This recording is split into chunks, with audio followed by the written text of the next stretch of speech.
Praise the Lord. கர்த்தரும் இரட்சகருமாகிய இயேசு கிறிஸ்துவின் இனிய நாமத்தினாலே உங்கள் அனைவருக்கும் என் அன்பின் வாழ்த்துக்கள். இந்த புதிய நாளை காண செய்த தேவனுக்கு ஸ்தோத்திரம் உண்டாவதாக. கர்த்தர் உங்கள் அனைவரையும் ஆசீர்வதித்து நடத்துவாராக. ஆதியாகமம் 8வது அதிகாரம் 12வது வசனம். பின்னும் 7 நாள் பொறுத்து அவன் புறாவை வெளியே விட்டான். அது அவனிடத்திற்கு திரும்பி வரவில்லை.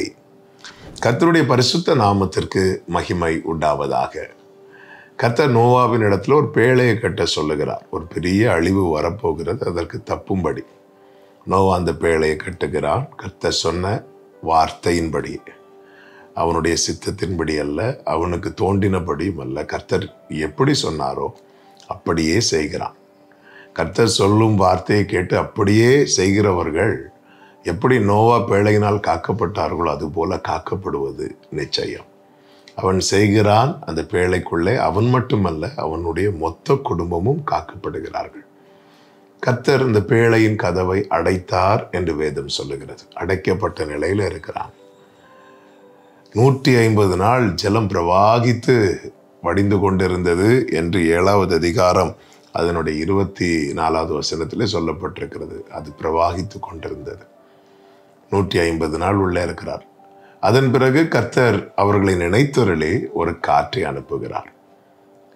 ஜலம் கொஞ்சம் கொஞ்சமாய் வற்ற ஆரம்பிக்கிறது. 40 நாள் பூமியிலிருந்து நாளுக்கு நாள் ஜலம் வற்றி கொண்டிருந்தது என்று 8வது அதிகாரம் 3வது வசனத்திலே பார்க்கிறோம். 150 நாள் இருக்கிறார் உள்ள. அடுத்து 40 நாள்.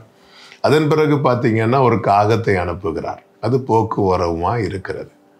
அதன் பிறகு நோவா பொறுத்திருந்து 7 நாள் பொறுத்திருந்து ஒரு புறாவை அனுப்புகிறார்.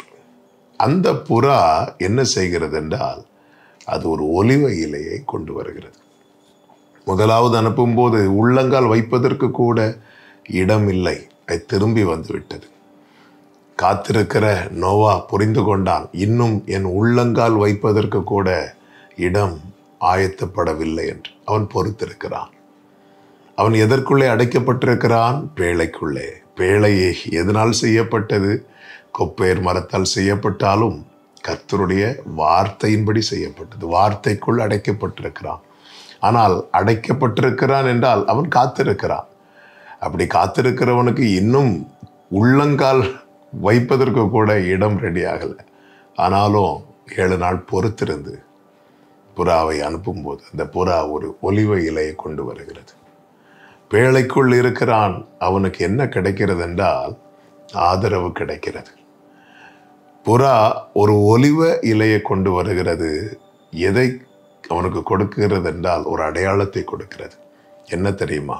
உனக்கு உள்ளங்கால் வைக்கிறதற்கான இடம் ரெடி ஆயிற்று என்று. அதன் பிறகு மீண்டும் 7 நாள் பொறுத்திருந்து அவன் புறாவை அனுப்பும்போது அந்த புறா திரும்பி வரவில்லை. அதன் அர்த்தம் என்ன? அது செட்டில் ஆகிறதுக்கான இடம் ரெடி ஆயிற்று.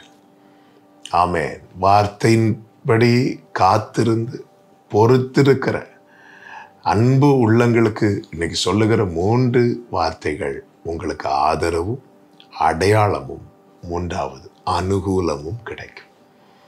அனுகூலமான கதவு இப்பொழுது அவனுக்கு திறக்கப்படுகிறது. ஆமென். அதே 8வது அதிகாரம் அதனுடைய 15-16 வசனங்களிலே, அப்பொழுது தேவன் நோவாவை நோக்கி, நீயும் உன்னோட கூட உன் மனைவியும் உன் குமாரரும் உன் குமாரரின் மனைவிகளும் பேழையை விட்டு புறப்படுங்கள் என்றார். அதன் பிறகு நீங்க கீழே படிச்சீங்கன்னா தெரியும், கர்த்தர் அவர்களை பலுகி பெருகும்படிக்கு ஆசீர்வதிக்கிறார்.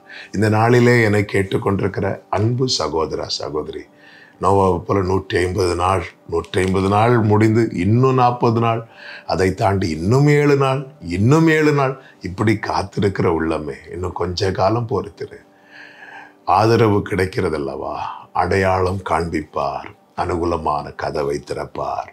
கர்த்தர் உங்களை ஆசீர்வதிப்பார்.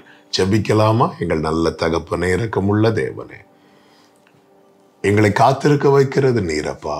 இன்னும் பொறுமையோடு காத்திருந்து சுதந்திரிக்க எங்களுக்கு உதவி செய்யும். நிச்சயமாய் நீர் எங்களுக்கு ஆதரவாய் இருக்கிறீர். எங்களுக்கு அடையாளத்தை காண்பித்து எங்களுக்கான அனுகூல கதவை நீர் திறந்து ஆசீர்வதிப்பீர். இந்த நம்பிக்கையிலே காணப்பட உதவி செய்யும். இயேசுவின் நாமத்தில் பிதாவே, ஆமென்.